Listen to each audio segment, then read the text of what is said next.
برطانیہ میں ہائی وے کوڈ متعارف ہونے کے ایک سال کے بعد بھی متعدد ڈرائیورز تبدیلیوں سے لا علم ہیں۔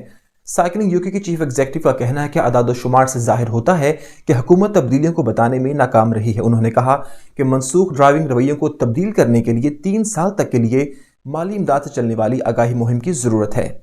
احوال جانتے ہیں وسیم کاظمی کی اس رپورٹ میں۔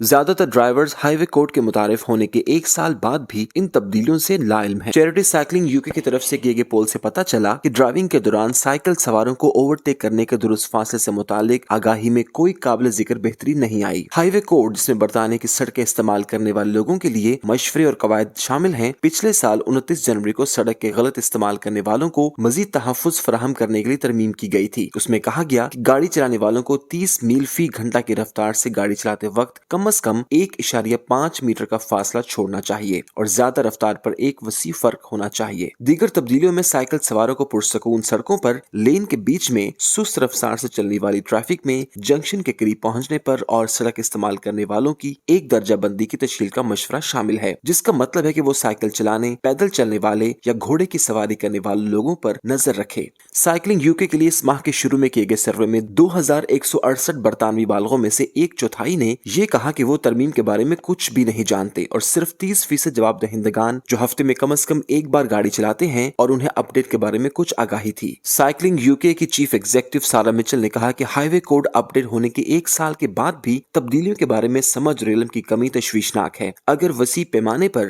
یہ کوڈ اپنایا جائے تو یہ تبدیلیاں زندگیاں بچا سکتی ہیں اور سڑکوں کو ہر ایک کے لیے بہتر بنایا جا سکتا ہے۔ ہمیں کم از کم 3 سال کی طویل مدتی آگاہی مہم میں حکومت کے عزم اور سرمایہ کاری کی ضرورت ہے تاکہ ڈرائیونگ کے طویل عرصے سے قائم رویوں کو تبدیل کرنے میں مدد مل سکے۔ ڈرائیونگ اسکول کے صدر نے کہا کہ یہ سائیکل سواروں ڈرائیورز دونوں کے لیے بہت ضروری ہے کہ ایک سال پہلے نئے ہائی وے کوڈ میں نمایاں کی گئی تبدیلیوں کو سڑک استعمال کرنے والے تمام افراد سمجھیں اور ان کا احترام کریں۔ ڈرائیونگ اسکول نئے ڈرائیورز کو نئے کوڈ سے آگاہ کر رہے ہیں، لیکن بدقسمتی سے اس حالیہ تحقیق سے ظاہر ہوا کہ عام لوگوں میں ایسا نہیں ہے، اس لیے ان تبدیلیوں کو فروغ دینے کے لیے مزید کارروائی کی ضرورت ہوگی۔ محمد عزیر، CNN نیوز، برمنگھم۔